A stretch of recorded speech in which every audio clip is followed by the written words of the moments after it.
Votre vie a considérablement changé depuis que vous avez gagné. L'attente aussi qui est portée sur vous a changé. La pression est revenue. Donc il faut déjà préparer les autres échéances. Moi, président de la République, je ferai fonctionner la justice de manière indépendante. Voici une lettre manuscrite de François Hollande.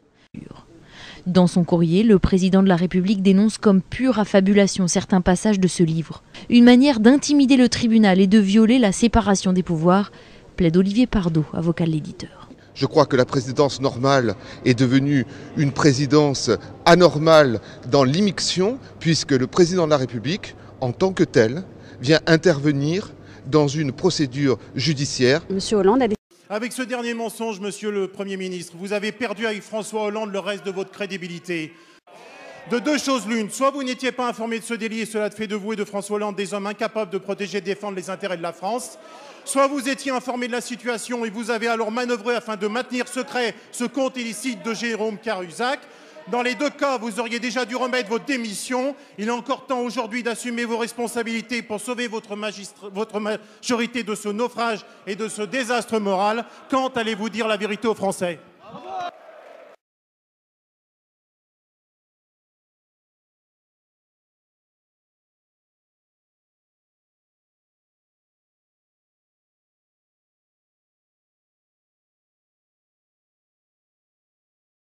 Nous rentrons dans le bureau du président et je rends compte en détail de l'entretien que je viens d'avoir avec Michel Gonel au président de la République et au secrétaire général de la présidence.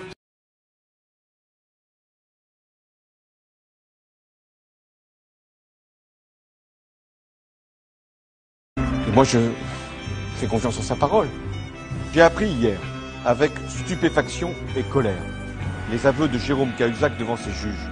Je n'ai eu aucune information qui prouvait la culpabilité de M. Cahuzac. Personne dans le gouvernement, personne ne savait jusqu'aux aveux de Jérôme Cahuzac qu'il avait détenu un compte en Suisse ou à l'étranger. Je vais vous dire qui est mon adversaire. Il n'a pas de nom, pas de visage. Cet adversaire, c'est le monde de la finance.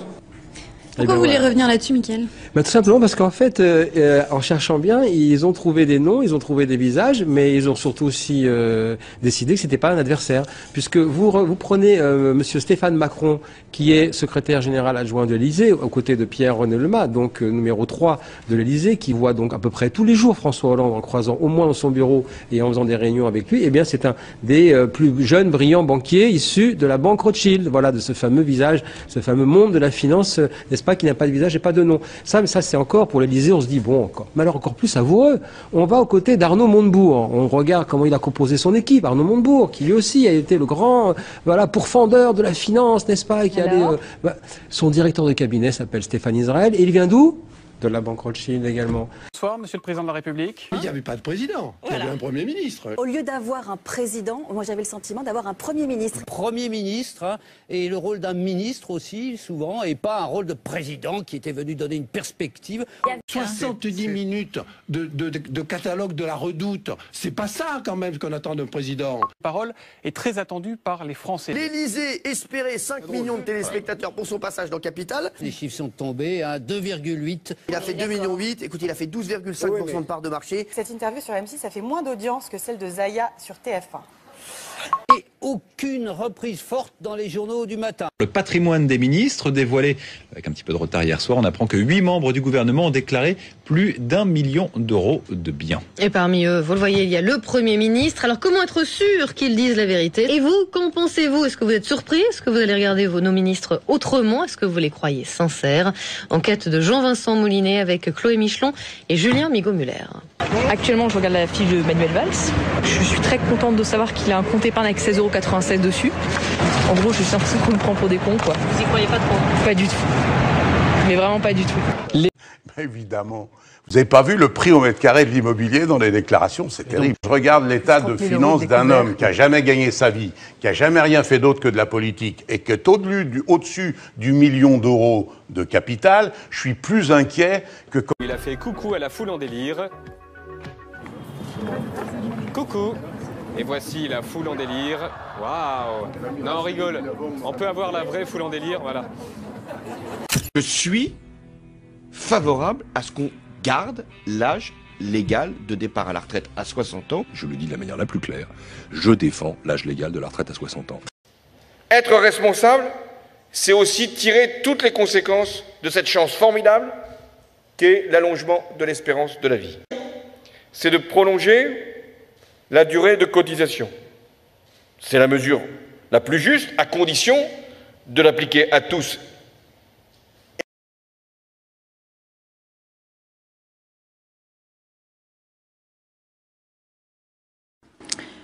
La gauche, oui, la gauche s'est attaquée à la réforme des retraites. On parlait des 4 réformes de ces 20 dernières années. Et il y en a une partie qui sont dues à la gauche et une partie qui sont dues à la droite. Lesquelles sont dues à la gauche? De fait, par exemple, lorsque nous avons créé, le nom m'échappe de ce dispositif qui permet de financer, ça va me revenir. Mais en tout cas, la gauche a bel et bien mené sa réforme des retraites dans les années 80.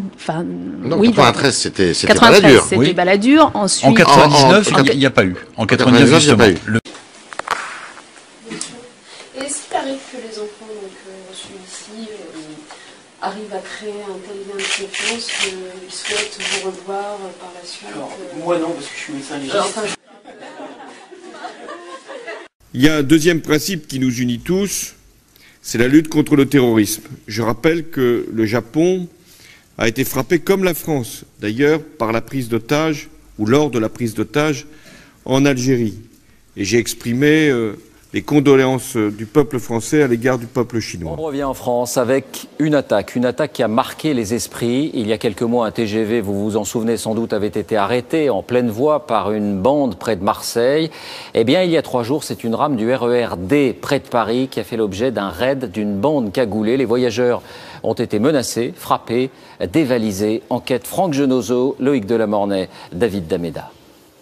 Le procès s'est déroulé à huis clos, un choix conforme à l'âge des prévenus, 11 mineurs de 15 à 17 ans. Malgré un réquisitoire qui réclamait pour certains des peines de prison fermes, les juges ont choisi la réprimande plutôt que la sévérité. 5 jeunes écopent donc de peines de prison avec sursis allant de 6 mois à 1 an. 5 autres devront exécuter des travaux d'intérêt général. Enfin, un dernier a tout simplement été relaxé. Enfin, il ne fait pas bon être hostile au mariage homosexuel. Un opposant qui manifestait lors du passage de François Hollande sur M6 dimanche soir a été condamné à 2 mois de prison ferme. C'est une première en France. Et Frigide Barjot, vous savez, leader de ce mouvement, est expulsée du logement de la ville de Paris qu'elle louait depuis une trentaine d'années. Tiens donc.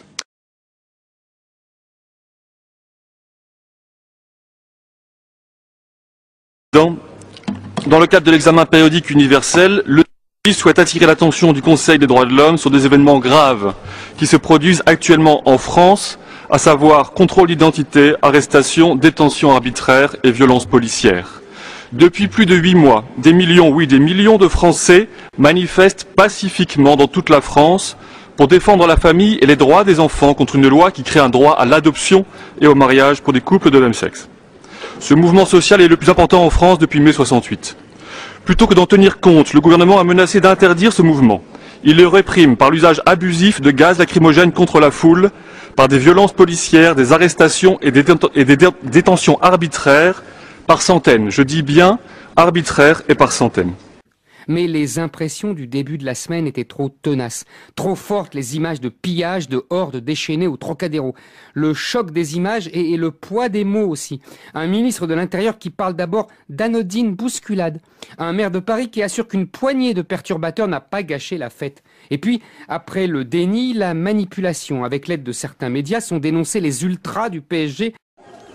Le nombre de chômeurs en France a atteint un nouveau record. À la fin du mois d'avril, il était de 3 264 400. Ce chiffre concerne les chômeurs qui n'ont pas travaillé du tout au mois d'avril. Ce chiffre montre une progression de 1,2%, soit 39 800 chômeurs de plus par rapport au mois de mars. Ça va être chaud pour François Hollande d'aller vouloir imposer son calendrier à Bruxelles avec ces nouvelles informations qui quand même nous mettent officiellement en récession. Les chiffres du chômage pour le mois de mai? Eh bien, ils seront connus mercredi soir. Ils seront bons, mauvais? Ils ne seront pas forcément bons. Ils seront mauvais donc. Mais je n'en sais rien, je les connais pas. Oui, Mais- comment vous ne les Non, je les connaissez connais pas. Ils seront Vous avez la tendance. Non, j'ai aucune tendance. Ils paraissent quoi mercredi soir.